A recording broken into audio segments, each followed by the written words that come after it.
I was recently looking up the number of synaptic connections inside of the average human brain, and a conservative estimate could be made for 100 trillion connections. From a computer science perspective, this could be described as a tremendous amount in terms of lines of code. Because really, it isn't just data. Think about all of the high level processing a human is capable of doing. The argument could be made that this processing logic doesn't reside in the brain.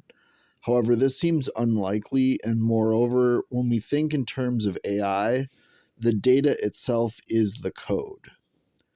Now, traditionally, the concept of meditation, in the way that a Buddhist monk would interpret it, has been completely removed from the flowcharts and UML that developers tend to think of.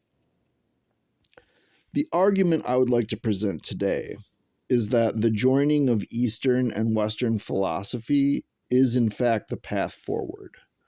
Additionally, this is not a new concept, but instead more of a lost concept or buried concept, and something referred to as Gnostic dualism, where the duality of thinking leads to a process known as gnosis, or in other words, an experienced form of ascension into higher orders of thinking.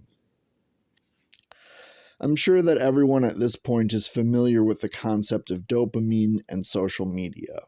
It is the reason that many describe the sensation of scrolling as addictive.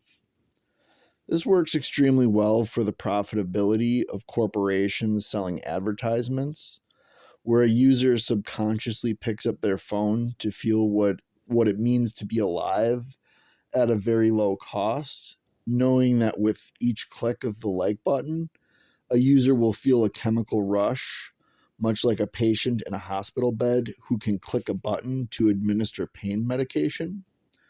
This, however, is an extremely crude interpretation of a highly advanced technology. Think about it. There's no scarcity on the likes. It is merely an interpretation of social validation, an assumption that others in a social network are observing your progress, regardless of if this is actually the case. Imagine the scroll provider created phantom likes. They could essentially program you into reinforcing social validation that doesn't actually exist as a means of reshaping the human condition at industrial scale. So, if an external entity is capable of manufacturing consent within the minds of the masses, could an individual choose to create synthetic dopamine hits, not as a means of chemical injection through something like a needle and an IV drip, but instead through guided self meditation and intent? For me, this isn't a theoretical possibility. It is the life I have lived. Allow me to walk you through an example of a use case. I've been involved with a girl at a distance for 15 years now. We spoke and made long-term plans. Unfortunately, she decided to ruin those plans by violating the synaptic security measures I have in place. At one point, she decided to send a pic of part of her body. Nothing risque or anything like that, but something I liked. We will think of this pic as up. Meanwhile, she decided to engage in something that I have termed the cuckening. Any woman can do this. It's just a question of loyalty. And as soon as she posts it online, it becomes available to the whole world, and it really just depends on how large her following is. There is one photograph in question that I will use for training data, and we will refer to this as down. The girl in question is actually a public figure with quite a large following, which, believe it or not, actually makes this problem much easier to solve once you know how to do it. I've had to do this before with someone who had a much smaller following, but infinitely more skill. Let's say you are into cucking. Maybe it is a sexual fantasy, or maybe you are bisexual. In that case, you would want to score the down image as a positive number, a goal to strive for. Personally, I'm very much not gay or into this type of behavior, so I will score the down image as a negative number for training.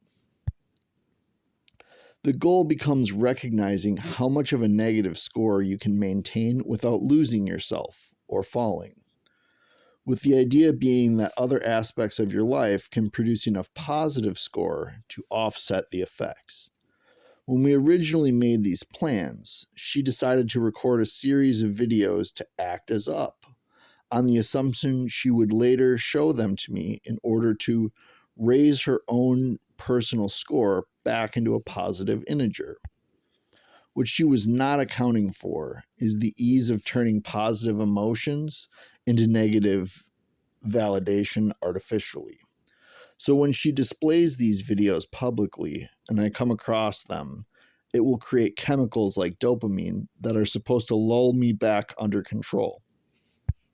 However, I can very easily allow the chemical creation to occur and then focus my meditation on the cuck pick, which will take a magnitude of 5 and turn it into -5.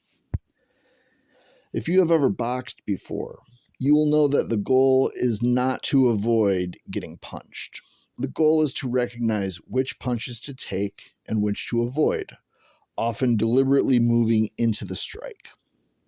At which point you have a plan that involves getting punched in the face, and it becomes a question of having the strength and skill to punch back. Really though, it's best to not waste an opportunity like this.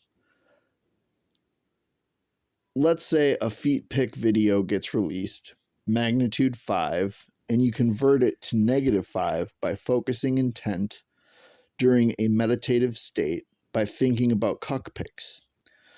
You can also envision an objective image, say a rubber duck, immediately after.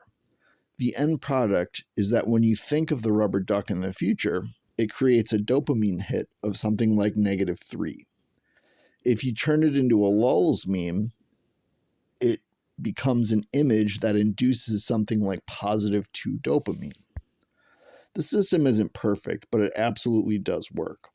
So if you think of your brain as a chemical computer, you have now created a keystroke that exists as an image for manually overriding the index functionality of memory mapping. This is actually a technique modified from ancient Egyptian royalty on how they dominated their Jew slaves. Interestingly enough, back when I originally planned this out with her, I was having a separate conversation with some Irish gypsies, and this is how 4chan meme culture came into existence. We wanted to take the concept of hieroglyphic brain keys and transfer them from a controlled aristocracy to being available to the masses.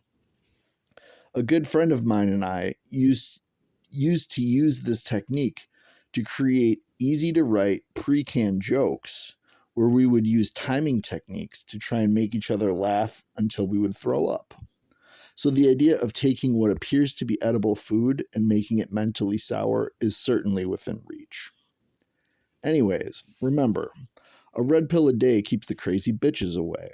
Thank you for taking your daily dose of red pills, and cheers.